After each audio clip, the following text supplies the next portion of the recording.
मी हॉटेलला तर जात नाही, कारण काय होतं लोक सतवतात, म्हणून मग मी घरीच ऑमलेट पाव खातो मला. आणि कित्येक जण सांगतात की तुम्ही एंट्री केली की हसायला येतं, तुम्ही डायलॉग बोला किंवा नका बोलू.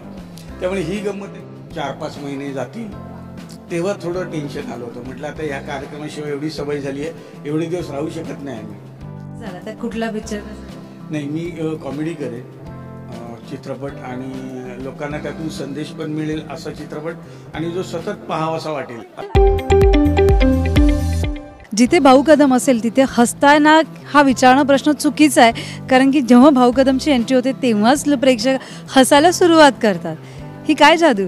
नाही, खरंच ही प्रेक्षकांची जादू आहे. खरी तर त्यांनी ॲप्रिशिएट केलं, त्यांना हसावंसं वाटतं बघून. आणि कित्येक जण सांगतात की तुम्ही एंट्री केली की हसायला येतं, तुम्ही डायलॉग बोला किंवा नका बोलू. त्यामुळे ही गंमत आहे, ही खरी तर रंगभूमीची गंमत आहे. आणि आतापर्यंत जेवढं काय करत आलो आहे त्याची गंमत आहे, तर त्याचं श्रेय, त्याचं फळ मला आता मिळते. पण जेव्हा आधीचा शो बंद झाला आणि त्याच्यानंतर मग थोडंसं टेन्शन आलं की आता पुढे नवीन काय?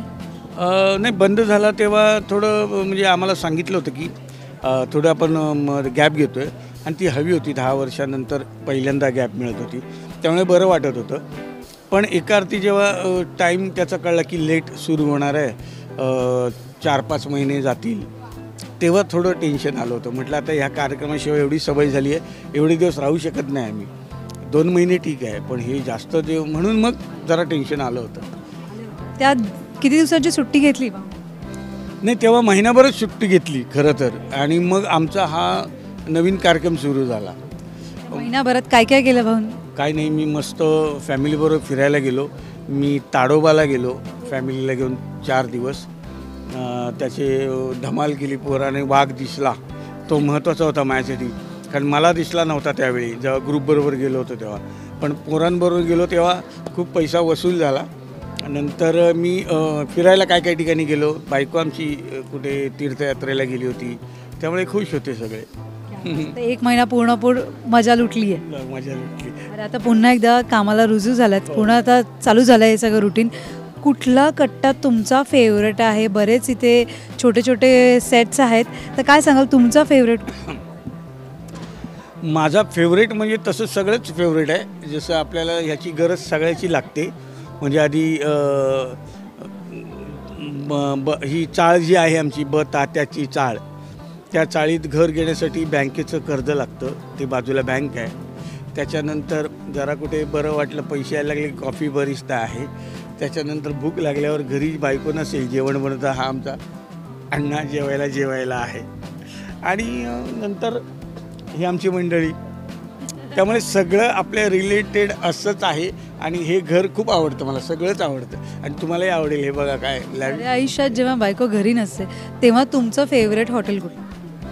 मी खरं सांगू, मी हॉटेलला तर जात नाही, कारण काय होतं लोक सतवतात, म्हणून मग मी घरीच ऑमलेट पाव खातो. मला फक्त ऑमलेट येतं. आणि तुम्ही ते स्वतः बनवता? आणि स्वतः बनवतो. त्याच्यात काय, फोडायचं, मीठ टाकायचं, मसाला आणि ढवळायचं, बस झालं ऑमलेट. त्यामुळे तुमची फेवरेट डिश ती आहे घरात बायको नसली की अंड ऑमलेट. हां, अंड पाव. बरं, आता तुमचे काय काय प्लॅनिंग आहेत? नवीन पंचस काय असणार? बिकॉज सध्या सगळ्यांचे डोळे तुमच्याकडे लागून राहिले. नाही, नवीन आता खूप म्हणजे खरं तर टेन्शन असं नव्हतं की नवीन काय देणार, पण साबळेकडे खूप स्टॉक आहे. खूप स्टॉक नवीन पंचेसचा. म्हणजे आत्ता मी याच्यामध्ये त्याचा मेहुणा झालो आहे, आणि तो मेहुणा त्याला खूप सतवतो. मला काहीतरी धंदा काढायचा आहे, मला द्या पैसे, आणि ते सक्सेस होतं का नाही ते बघायला मिळेल तुम्हाला. नंतर ओमकार आहे. ओमकारबरोबर तो एक कॅरेक्टर करतो, त्याचा मी ट्रान्सलेटर आहे. ती एक धमाल बघायला मिळेल तुम्हाला. त्यामुळे अनेक, आणि असं नाही की फक्त कॉमेडीज आहे.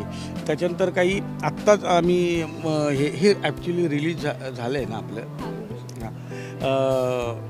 नवीन आता एक आम्ही स्किट केलं होतं, म्हणजे मतदानावर. ते सुद्धा लोकांना खूप आवडलं होतं. म्हणजे फक्त मनोरंजन नाही, तर आत्ता ज्या घडामोडी चालल्या आहेत, आत्ता लाईव्ह किंवा रिसेंटली ज्या घटना घडत आहेत, त्याच्यावर पण भाष्य केलेलं आम्ही दाखवतो. बरं, आम्हाला आवडेल जिथे डॉक्टर निलेश साबळे ज्या खुर्चीवर बसून सगळ्याला चापकाचे फटके देतात, बसून पूर्ण शोमध्ये ओरडतात ज्या तिकडे तुम्ही कधीतरी बसून निलेश साबळे काहीतरी करतात आणि त्याच्यावर तुम्ही त्यांना ओरडता, असा किस्सा आम्हाला बघायला नक्की हवं. नाही, पण तसं नाही होणार, कारण ते दिग्दर्शक आहेत, ते दिग्दर्शकच राहिले पाहिजे आणि आम्ही फक्त ॲक्टर आहोत, तर ॲक्टरचंच काम केलं पाहिजे. आणि मी जेव्हा दिग्दर्शक बनेल तेव्हा गोष्ट वेगळी, माझं वेगळं असेल, पण ह्या सेटवर तो मान त्याचाच आहे आणि तो त्यालाच मिळाला पाहिजे. तुम्ही दिग्दर्शक बनलात तर कुठला सिनेमा किंवा कुठला शो घेऊन यायला तुम्हाला आवडेल? मी शो नाही, म्हणजे मला माहिती नाही शो करेन की नाही, किंवा चित्रपट कोण माझ्याकडे घेऊन येईल आणि जेव्हा मला वेळ असेल तेव्हा तो विचार करेन मी की, आणि मला आवडेल. तर दार उघडा, सगळी लाईन उभी आहे. नाही, पण चांगला चित्रपट आपल्याला आधी त्याचं प्रशिक्षण घ्यावं लागेल आणि मग त्या क्षेत्रात. करायचं झालं तर कुठला पिक्चर कसा करायचा? नाही, मी कॉमेडी करेन, चित्रपट, आणि लोकांना त्यातून संदेश पण मिळेल असा चित्रपट, आणि जो सतत पाहावासा वाटेल असा चित्रपट बनेल. आत्ताचा रिसेंट कुठला चित्रपट पाहिजे? आता मी जुनं फर्निचर बघितला आणि तो खतरनाक चित्रपट आहे आणि खूप भावला मला. थँक्यू सो मच आणि पुढच्या वाटचाली खूप साऱ्या शुभेच्छा. थँक्यू असंच हसवत. थँक्यू.